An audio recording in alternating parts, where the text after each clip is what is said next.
Hello and welcome to episode 60 of TBR, the To Be Read podcast, where we talk about the books we love and the topics that interest us. My name is Patrick Stemp, and as always, I've got Michael Ronn and Jamie Maltman here. How you guys doing?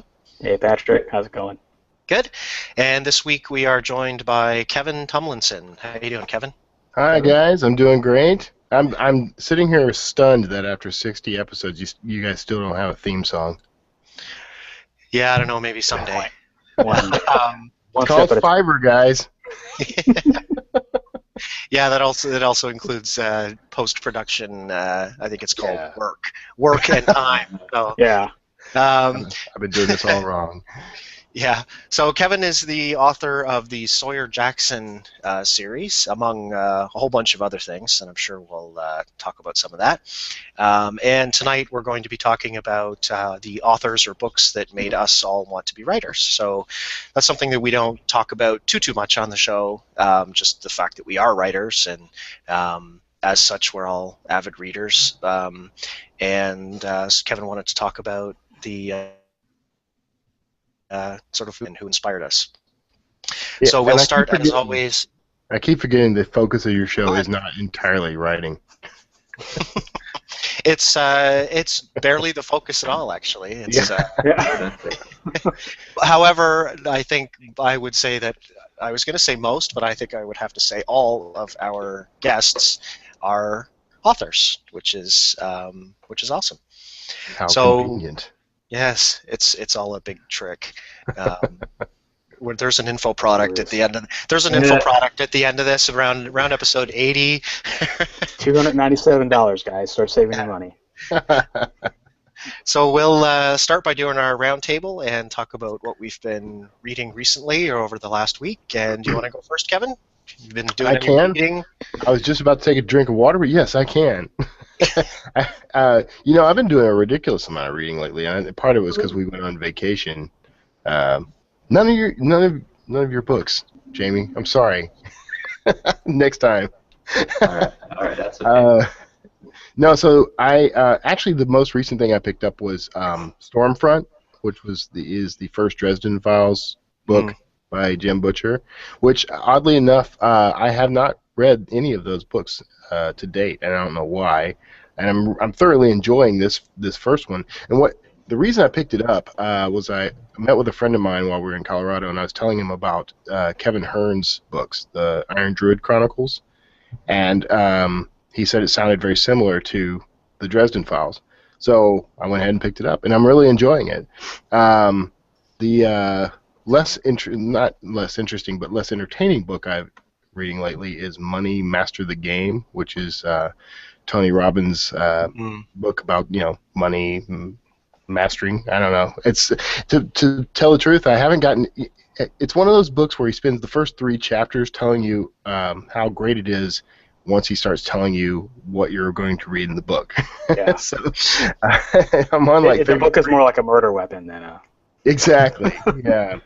Well, and money. If you want to get like a good sort of synopsis of that book, I think, and what he talks about, listen to the James Altucher podcast. He had Tony Robbins on and talked about the book, and there's I think I probably got more out of the podcast than I would out of actually reading the brick.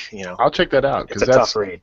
Yeah, I mean, it's interesting enough. I mean, it's and I'll get through it and probably have to reread it just to go back and absorb everything. But I'm a big fan of books that go and talk to real experts, real people who've done what I want to do, and this seems like it's kind of in line with that. So whatever I hear about him now, I kind of want to go back to the source, because not just from Tony Robbins, but I keep hearing now other internet marketers and guys like that. It always comes back to Jim Rohn. Mm-hmm. Mm-hmm. Yeah, and that apparently was his mentor, and I had no idea. I've always read, it's a funny story, but I mean, I read Unlimited Power back in my 20s, and I read it to impress a girl who had gotten into Tony Robbins and was, that was big for her, and I actually bought the book and bent it up and, made the cover, made it look really red, and just left it in my floorboard. And so I pick her up. Oh, I'm sorry. Let me move that out of your way. I was just reading this earlier. But a couple of years later, I actually read it and really enjoyed it. So, yeah, things you'll do for chicks. I think that's probably the first time on record a man has ever read a book for a chick, though, right? I don't think that's the normal way guys get girls. No, that's totally a trick out of George Costanza's book, you know. And I didn't even read it. I fake read the book for the chick. Fiction-wise, right now I'm reading. I just read Relics, which is Nick Thacker. He's my partner on Self-Publishing Answers podcast. Now in hiatus, unfortunately. But that's his recent techno thriller. It's interesting. It's the story of what happens after the technological singularity, and world leaders in particular are deemed to be unusable by the system, and so they kind of get cast out. And people who are cast out are sort of on their own. If you're not part of the network, then you're sort of left to your own devices. So it's pretty interesting. I liked it. I gave it a great review on Amazon, not just because Nick was my partner, but because I thought it was pretty cool. I'm reading Shift Omnibus, which I never did get around to before, and I like it. I mean, it kind of drags in parts, but It's not wool, right? It's not wool, but it's not terrible or anything. I mean, it's good. I think it's one of those. What do you do? It's like The Martian. I mean, if he writes another book, it's going to have to be really, really good to live up to The Martian. So I kind of feel for Andy Weir. Jealous that you guys had him on your show, by the way. I haven't had him on my show yet.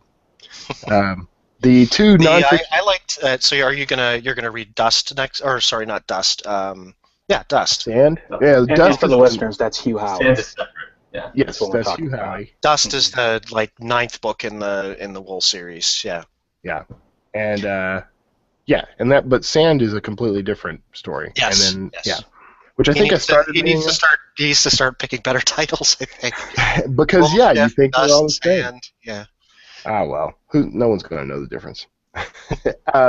The last two nonfiction books I'm reading are I read actually Creative Writing Career, which is Justin Sloan. I'm having him on my show tomorrow. So and he was on Self-Publishing podcast recently, so I got interested, and it's a great book. I mean, I think if you want to make a career out of writing, it's actually a pretty good book to pick up and thumb through. It's a lot of interviews. Sorry, I was just gonna. Sorry to interrupt. I was just gonna say for people who are listening who don't know what Kevin means when he says my show, that's it's called the Word Slinger podcast. Right. Sorry. I'm not blatantly promoting myself enough. That's a shocker. Well, people will wonder. Yeah. Okay. Yeah. That's right. Yeah. I can't believe that I didn't think to do that myself. How very un-Michael Bay of me. So, and the last book I swear is Forensic Psychology: A Very Short Introduction, which is by David Cantor, and it's actually it's really interesting. I mean, it's a breakdown. It kind of breaks down what how society has viewed crime and causes of crime and what sort of the actual reasons for crime might be, how to think like a criminal, and it's not as straightforward as TV leads you to believe, nor as interesting. But this is the guy who is the source for a lot of television and movies. I mean, he is the forensics expert, and that's David Cantor. It's an interesting read. I mean, I'm reading it because I'm kind of dipping into a few things that with my own writing that are going to kind of play with this idea of forensic psychology. So I wanted to kind of bone up, and this was the most recommended book. That's my list. It's probably actually longer, but that's what's immediately on my Kindle. Cool. Okay, cool. Michael, you want to go next? Yeah. I finished The Disappeared by Christine Catherine Rush. I talked about that last week, and it is a science fiction murder mystery sort of title, except there's no murder. It's more of a thriller. So, but it's interesting. It takes place in the future. It's on the moon, and humanity has made contact with several different alien races, and there's some humans that are getting smuggled, and these races are violent, and They're so violent that you actually, if you cross one of these alien races, you have to hire a disappearance service to make you disappear. Otherwise, either you disappear or your firstborn child disappears and becomes part of the alien races. And so it just follows this detective who's trying to get to the bottom of it all and try to unravel what's going on and this big conspiracy with these disappearance services. And it turns out that they're actually, it's not a spoiler, but that they're actually making people disappear and selling them to alien smugglers. And so this is the first book in a bunch of, I think she's got like 20. It's a Retrieval Artist series. So I liked it a lot. That's the one where she just wrote like the last 6 or something in the past couple of years, right? Like, last book. Yeah. Yeah, but it was like a whole bunch that she batched together in some way, so that's really cool. It was good. People love it. Yeah, it was phenomenal. Yeah, phenomenal. The writing was excellent, and the audiobook was great. So I would recommend that. So I won't talk anymore about that. But I also I read David and Goliath by Malcolm Gladwell. Oh, excellent book. Yeah, it was fantastic. Yeah. I think it's probably my favorite Gladwell book that I've read so far. I've read Outliers, I've read The Tipping Point, and then I've read this. And I thought this was, I think it's about the same length as the others, but I enjoyed the storytelling a lot more. So is it like, a little less wordy than it is less wordy.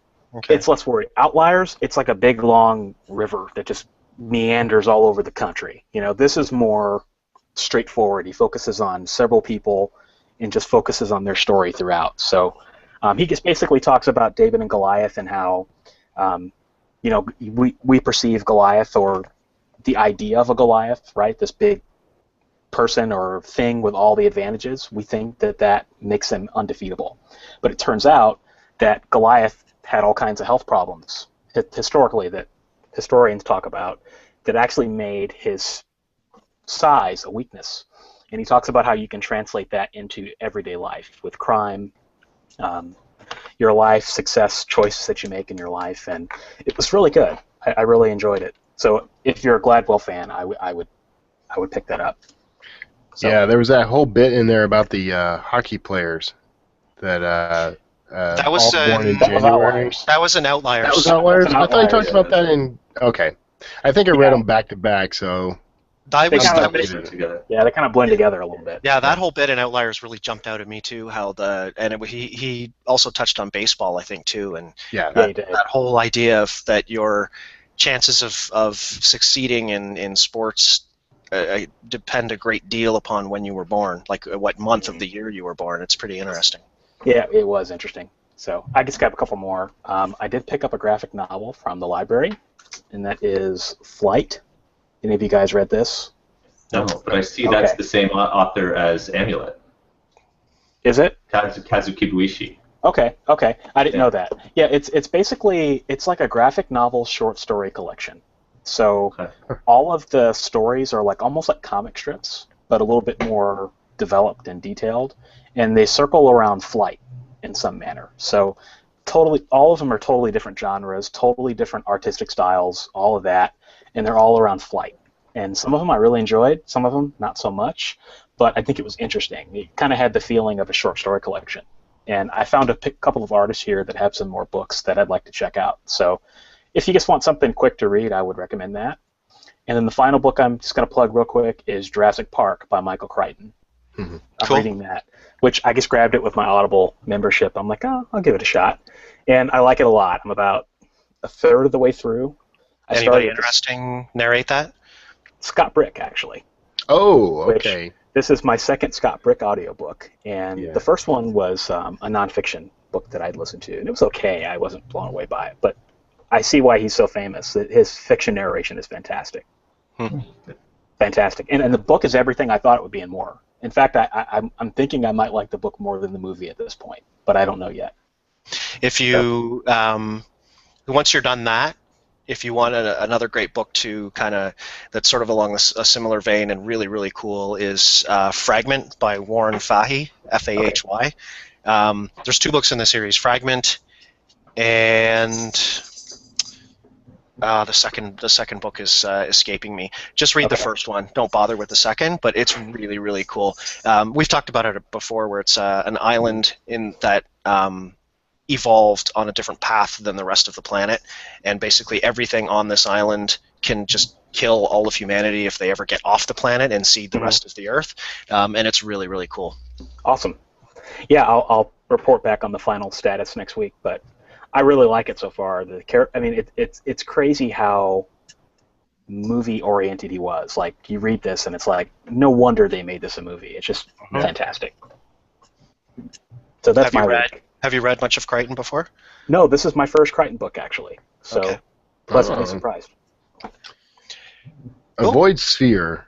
The Crichton book of which no one speaks. Avoid, and I can't remember the title, and that's probably a good thing. The book that they found in his drawer and had somebody finish after he died. That was Isn't it kind of like, it was kind of like Jurassic Park, wasn't it? It was like the similar storyline. I don't even remember. It was radioactive animals or something. They shrunk all the characters down to little itty bitty tiny size, and it was awful. I didn't finish reading it, honestly. So, Jamie, what have you been reading? I've been reading a number of different things. One that I randomly came across in when I was looking for my Game of Thrones graphic novel stuff, which actually, first of all, I'll mention that. So I finished the second volume, so part 2 of 4 of the first book in the Song of Ice and Fire Game of Thrones graphic novel series. So it's really cool. The one thing I didn't mention last time, and I'm loving the story just as much the second time, in this form, and I think it does it really well. And I actually got my wife interested in reading it now because she wasn't sure about watching the show. We're probably not going to have time to watch the show, just too much non-kid watching time for the next while.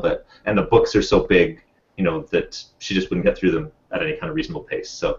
But the graphic novel, she's like, okay, that looks cool. But at the end of each volume, they have a conversation between George R. R. Martin's original editor, who actually had tried to buy Song of Ice and Fire for her publishing house and she was outbid by someone else. But then that editor moved on, and she ended up going to that house and working with them in the end anyway. So she's sort of leading it, and then it's with. Was it Daniel Abraham or whatever the name is? I should look that up. And the artist, but it's talking about from text to panel to everything, and all the different parts about that, and what are their favorite scenes that they did, and some of the audition process for the artist, and a bunch of stuff for the behind the scenes, which was really, really cool. And it's such a mammoth undertaking, because it's like basically this artist, that was 2 years of his life absolutely dedicated to doing this first book. That's how big of a project it is as a graphic novel. So, but really cool. I'm into book 3 now, or volume 3 on that. So while I was there, I noticed a name that has been uttered by Patrick's lips before, which was A Scanner Darkly by Philip K. Dick, as a graphic novel. And it was really weird, because I just picked it up and okay, and then I finished something and I was like, okay, I've got this here next to my pile, next to my bed, and I started reading it. And what they did is they took the movie version of it and took stills from the movie and kind of painted them up, and then and then made the graphic novel that way. So it was based on storyboards of the screenplay, kind of a thing. And was that a boo, Michael? Yeah. No, I don't know. I don't know what you're talking about. But it was so weird because I didn't know anything about it really, other than you'd mentioned it before, really, and I read a bunch. And it's like one of the few full-length novels by Philip K. Dick, right? Like he has tons of stories, but he wrote a ton of novel, not a ton, but quite a few. But he has most of the movies from his work have been based on short stories rather than on novels, right? So that's sort of what I meant, I guess.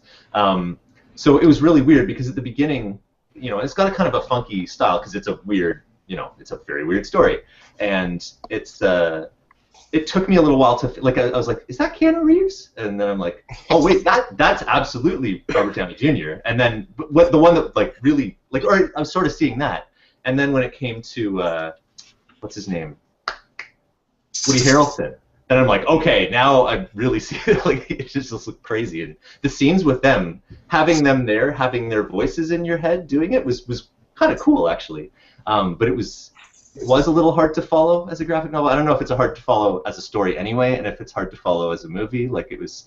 So I overall enjoyed it, but I certainly wouldn't say I loved it, and I've enjoyed his other stories more. I guess I feel like a lot of it is sort of either the twist or the little thing or whatever he brings out in it, which if you're working through a novel-length thing to get to that, it's a lot less fun, I think, than in a short story format. So I don't know if that's... Everything I mean, a lot of what he writes is about, the veil over reality sort of thing. Like, you never really know what to expect with him, and there's, like, layers, and just Ubik was really good. One of my favorites is Dr. Futurity, and those are both, like, full lengths. I can't wait to see what they do with The Man in the High Castle, which Yeah, I can't remember who's doing that. It's one of the Amazon's doing that. Is it Amazon? Yeah, and you can watch the pilot.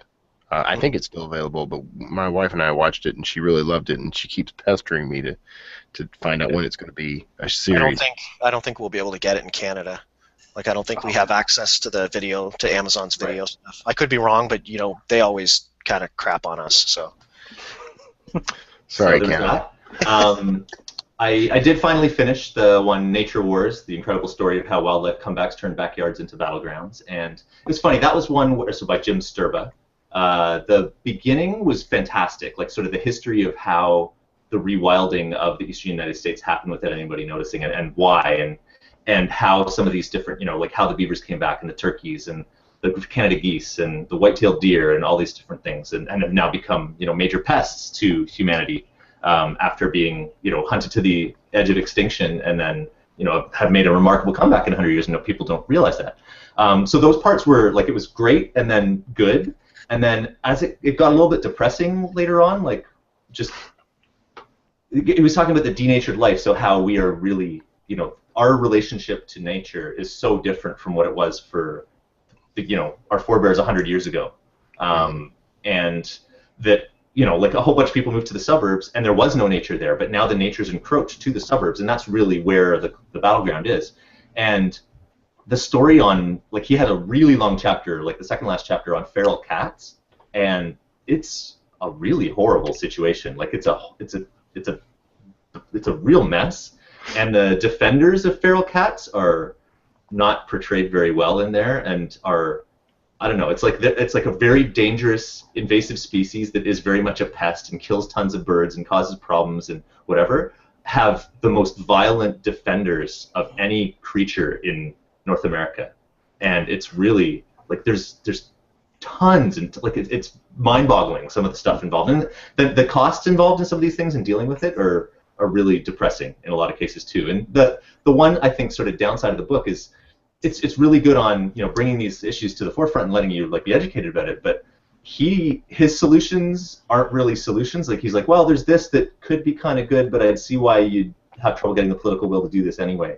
And so there really wasn't, he definitely wasn't like, this is my solution that I'm trying to sell to anyone. It wasn't that at all. It was, sort of very different, kind of depressing ending to it. But really cool book, and I think if a lot of people read that, and maybe it would help far better policy to happen instead of death threats happening to the people trying to fix the problems in cost-effective Sounds like it would ways. slow my plan to destroy this Earth.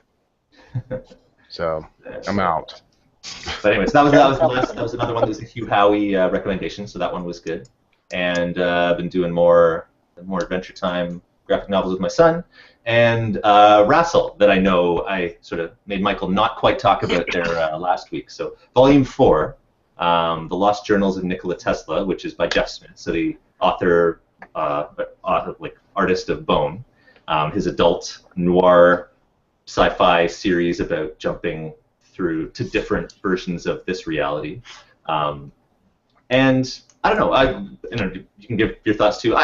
I didn't mind it. Like, overall, like, I think I enjoyed aspects of it quite a bit, and I thought it was kind of neat, and I thought the way that he integrated sort of the Tesla science and history stuff into the story was really quite cool. And I got over the fact that he looked like a caveman by book 2 or book 3. But I don't know, my big issue with it, and my wife's too, because she read it as well, was it kind of finishes, and there's some really significant aspects of the story, like characters that are really weird, that are never explained whatsoever. And I didn't like that. Like, I don't know if that's part of why you didn't enjoy it as much as other things. Like, Bone had a really wonderfully dovetailing, it was such an epic story, and then the ending worked great and really tied up almost everything. You didn't, not everything with the bow, but it was really good. This I just felt like I sort of broke through something and it's done. He walks away or whatever, like not walks away, but like just and it's done. Like it was not particularly satisfying. I'd say it was. Yeah, I won't go into it too much because I know Patrick has to get to his books, but my lower third says SD ASL. Super disappointed at the speed of light. Yeah. I thought it was awful. I didn't enjoy it past the first third. I just thought the characterization was flat. I never knew what the hell was going on. It just was just convoluted. The Tesla stuff was kind of interesting, but not interesting enough for me to keep reading. I don't know. I thought it was a failed effort, personally. In the genre mashup just didn't quite work, and It was weird. him looking like a caveman and the lizard guy that was never explained. It's like he took everything and threw it and then threw the kitchen sink at you while you're reading it. You know. But at the same time, he did Very like disappointed. He did these and there'll be stuff in the back about like how he went for these walks in the Arizona desert and found this perfect mountain, and then show like his concept sketches versus this and whatever. And like he was, I don't know whether he was on something while he was doing Should have it or found out whatever, but like, yeah. Ayahuasca. Mm-hmm. So is that anyway, it? Is that it for the week, Jamie? Yeah. Okay. So I read the only book that I finished all the way was The Miracle Morning by Hal Elrod. Yeah. And the subtitle there is The Not So Obvious Secret Guaranteed to Transform Your Life. I would argue that some of these are actually extremely obvious, but anyway, if we've heard about this book before, and he was on the self-publishing podcast, and I keep hearing about the book, hearing about it, and finally decided to check it out. And because one of the things that I've been working on is getting up earlier in the morning and getting some stuff done before I have to go to work. And most of these I'm already doing. So he's kind of taken and he breaks them down into like savers. So SAVERS, and that's just silence, affirmations, visualization, exercise, reading, and scribing, or journaling, writing. And I'm doing probably 4 out of those. It was so.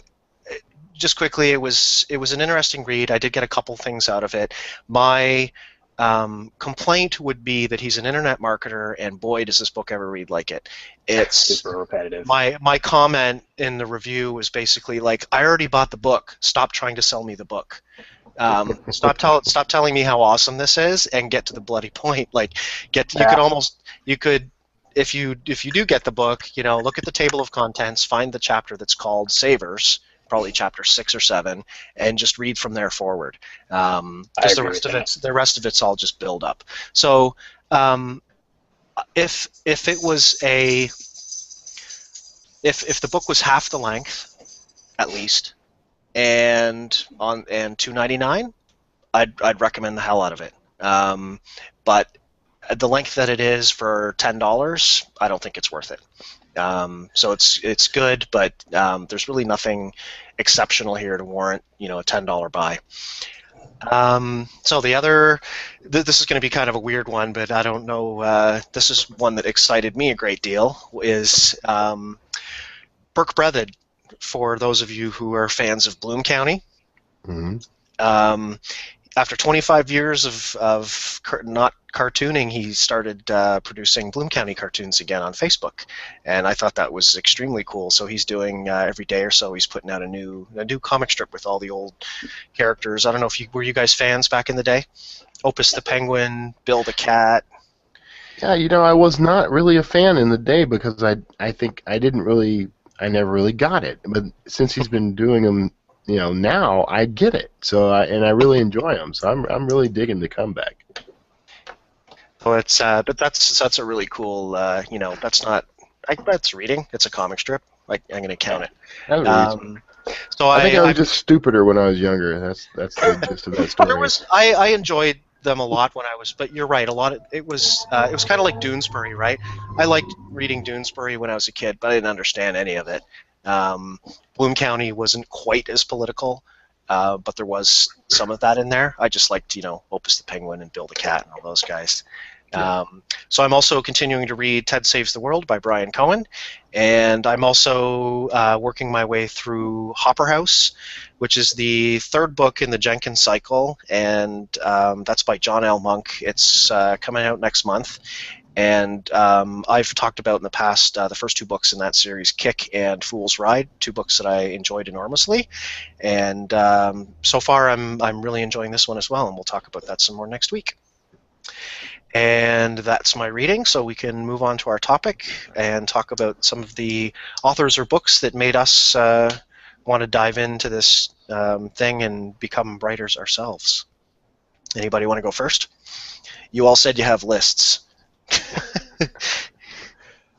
Go ahead, Kevin. Do you want to? Yeah, I'll go. I'll jump in because my list is not long, but it's an important list. I mean, because when I was a kid, I loved reading the Encyclopedia Brown books, and I used to. One of my favorite gifts of all time when I was a kid was my parents gave me a tape recorder for Christmas and a whole big stack of audio tapes, and so I used to dictate my own little detective stories. And if I had a video camera, I would have made a ton of movies, I'm sure, but we never had a video camera. But I dictated tons of stories into that, and that got me kind of into that storytelling mode.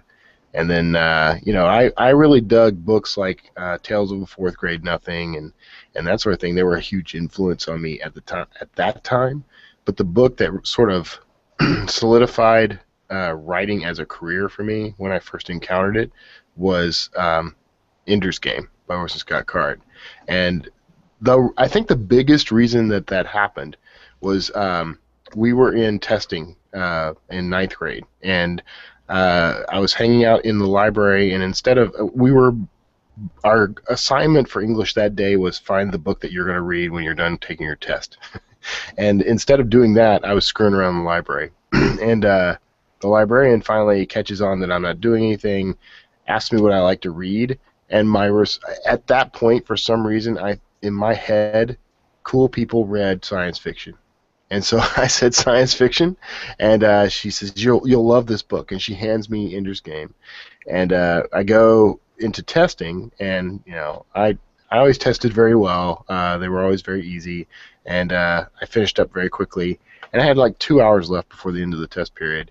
And in that time, I read Ender's Game cover to cover, and I devoured it and loved it, and and then it sort of hit me because I started looking around and I found interviews with Orson Scott Card.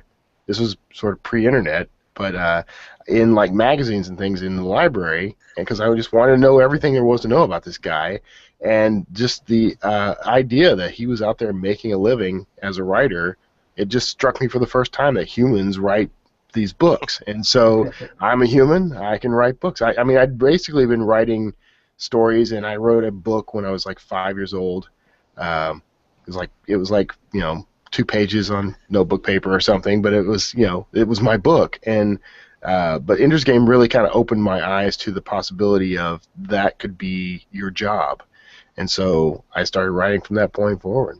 That's the biggest influence. I mean, there have been plenty of books that really shaped me as a writer, and some are the obvious ones, like On Writing by Stephen King really opened my eyes to the possibilities of it all. I think on the whole, Encyclopedia Brown stirred the urge and started the storytelling, and Ender's Game really pushed all the buttons and got me going full speed. Cool. Ender's Game's a good one.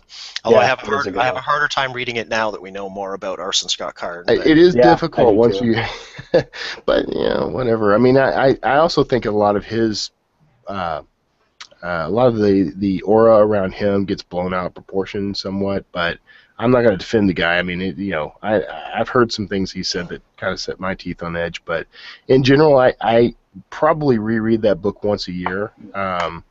Just because there are others. David Eddings' Belgariad and Malorian series are some books I reread. Stephen Gould's Jumper is one that I reread frequently. Not so much now. He started filling out that. He's created a sort of series or franchise around that, and so I haven't been rereading the first one as much. But those are the. in my head, there's a tiny little library of books that are the foundation of my writing career, and those books, that's the list. There's like maybe 6 books, and the most recent edition is The Martian from Andy Weir, because I think his writing style and my writing style are very similar. I've been told that by other people as well, in some respects. It looks like Citadel and that sort of thing. So, yeah, I'm probably still inspired to write by some fiction to this day. Yeah, it's funny how like your Writing soulmates. Well, not soulmates, but like how who you read at 16 blows you out of the water, and then you read something when you're 20 or when you're 25 or when you're 30, and it just raises the bar even higher. Yeah. I kind of feel like that with Michael Crichton right now. Like reading this, like the man is a master.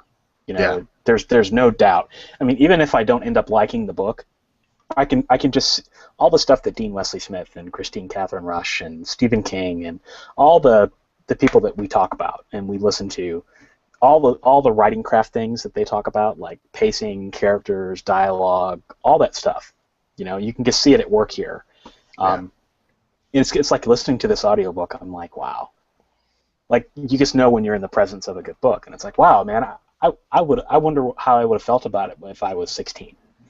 But 20. How much would you give to read the first draft of Ender's Game or the first draft of Jurassic Park? That to me would be the most interesting thing. Would just be able to see how far the end result was from the first day. And I wonder, or their first novel. Yeah, their first novel compared to that. I really wonder how different, because Ender's Game, that originally appeared as a short story in Analog. Ben Bova was the editor. Right? What's that?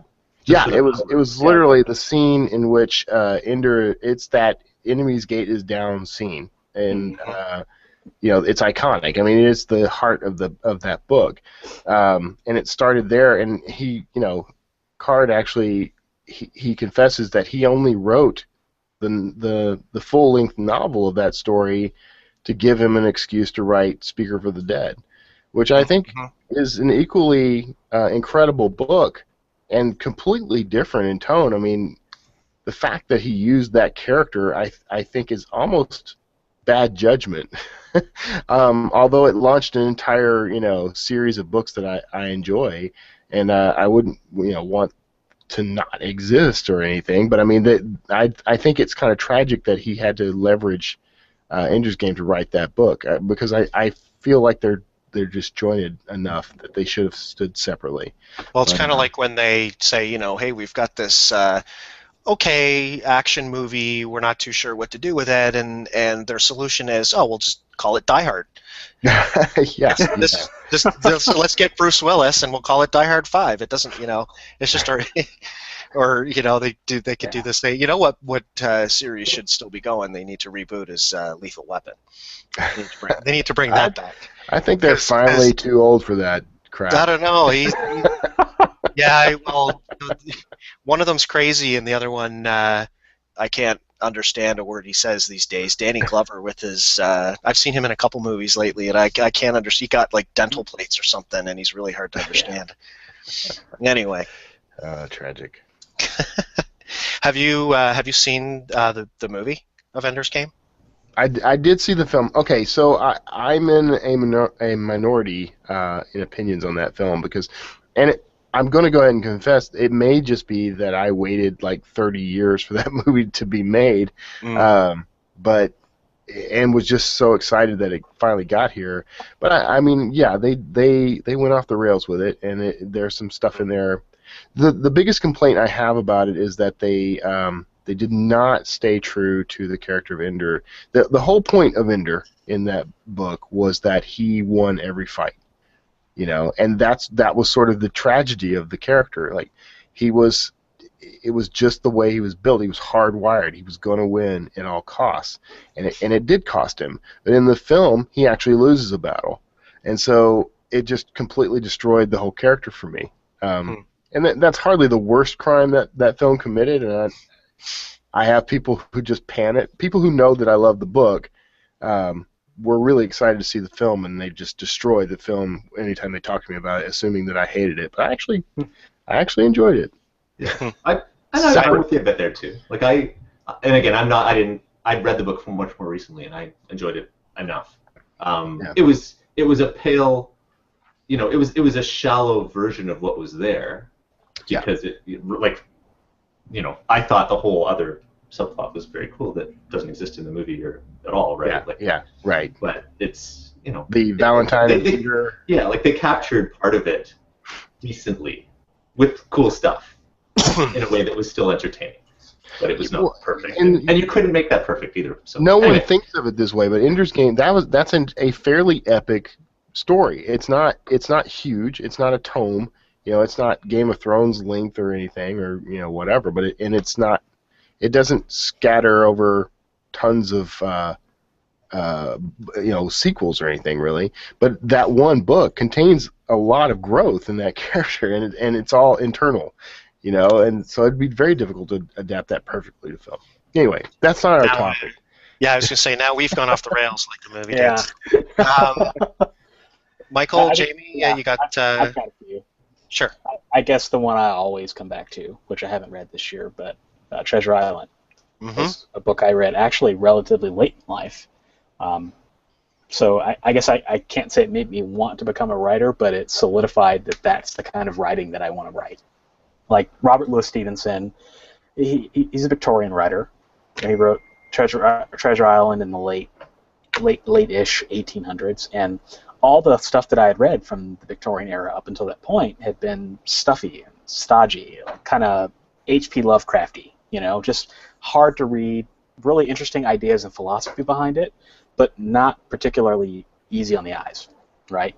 And here's a book that I read that's easy on the eyes, and it's like, wow, this is timeless in a way. And I just remember just loving every minute of that book. But I think one of the biggest influences I had that made me want to be a writer was not a book, actually.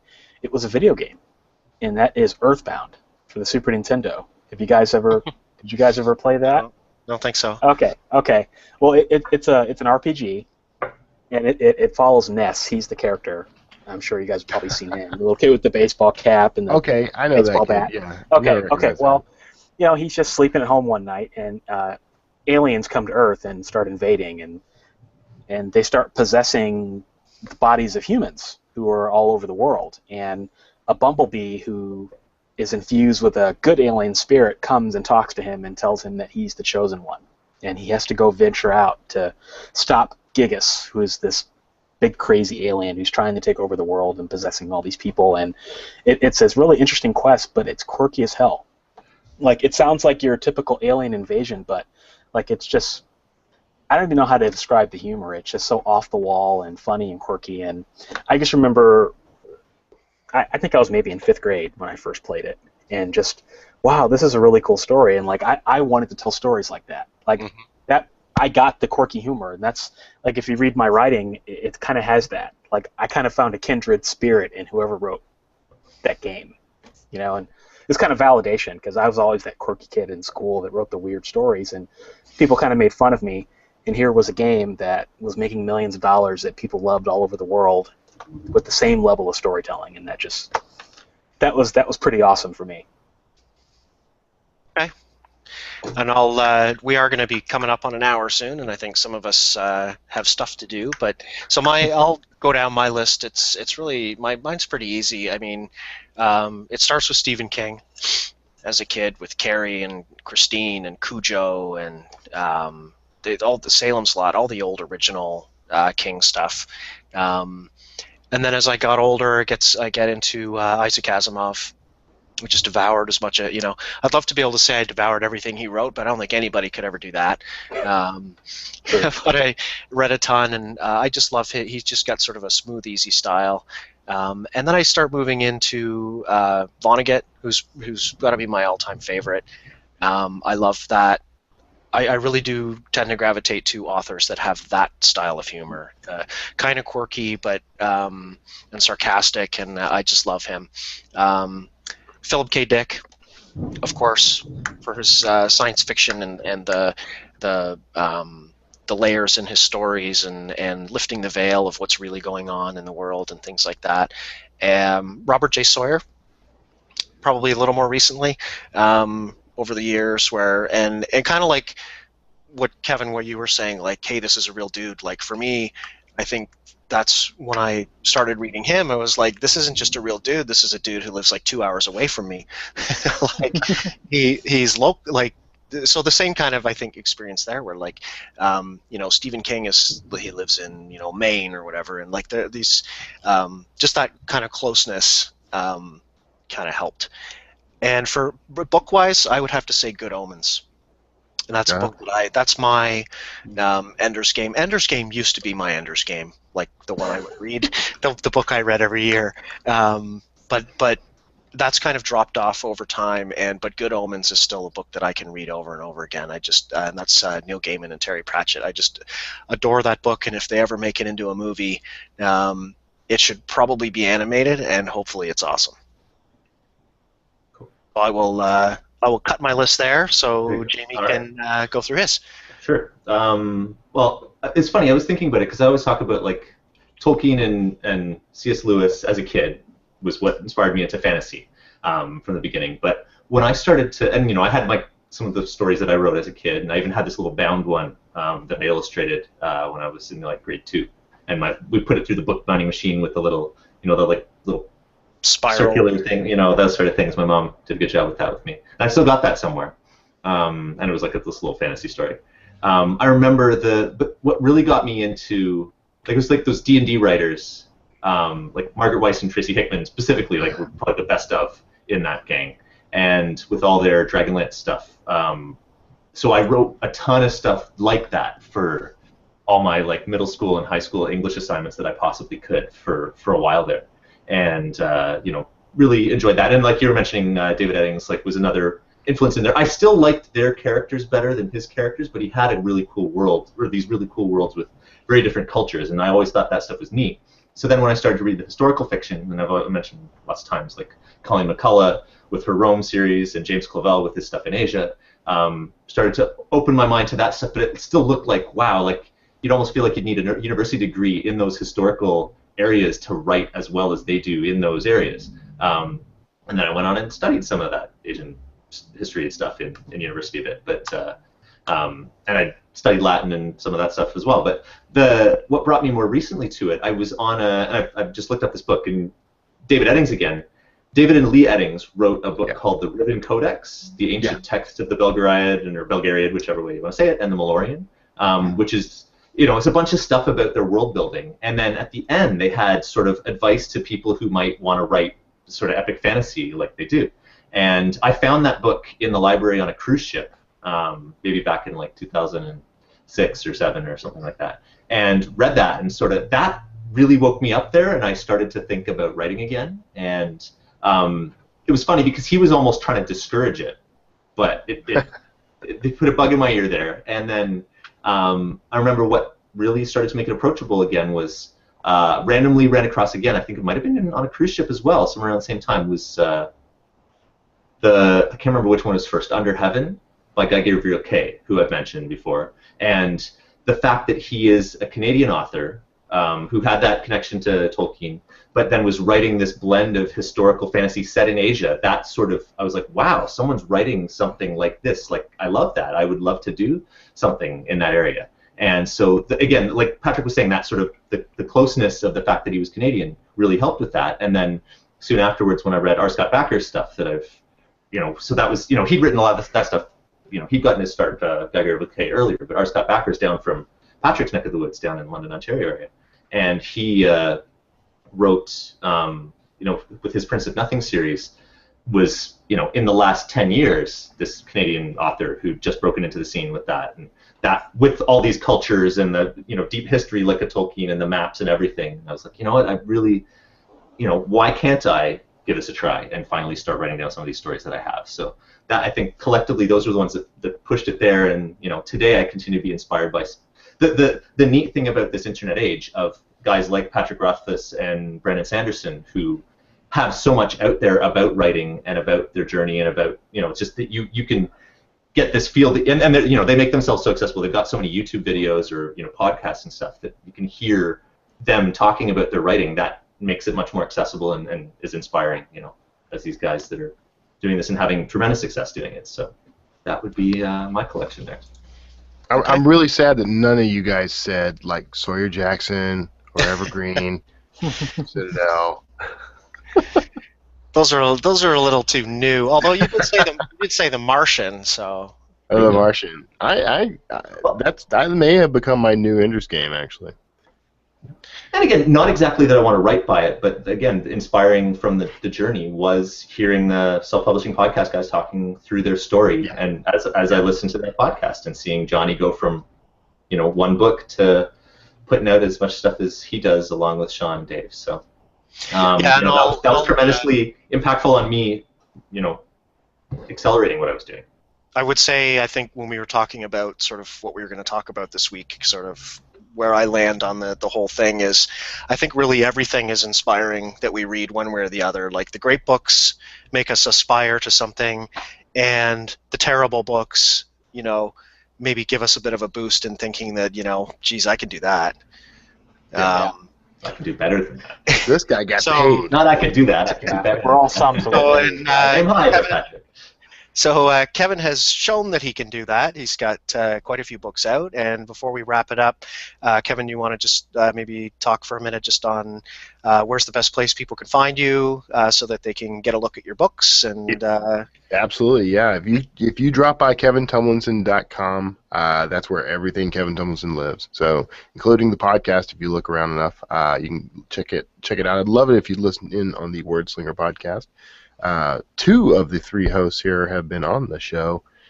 Patrick, why have we not gotten you on the show? I don't know. We'll have to do that sometime. You didn't have a book when I first invited you on, and you're like, oh, no. We got a couple now. We can talk about the kids' books. There's a lot more coming there. So now, you have a website too for Wordslinger podcast, right? I do, and what I do is just point it elsewhere on KevinTumlinson.com. If you go to WordslingerPodcast.com, it all goes to the same place essentially. So okay, I cheat out. So give that a listen, and if you like it, be sure to go to iTunes and rate and review Kevin's show. And while you're there, be sure to rate and review this one as well.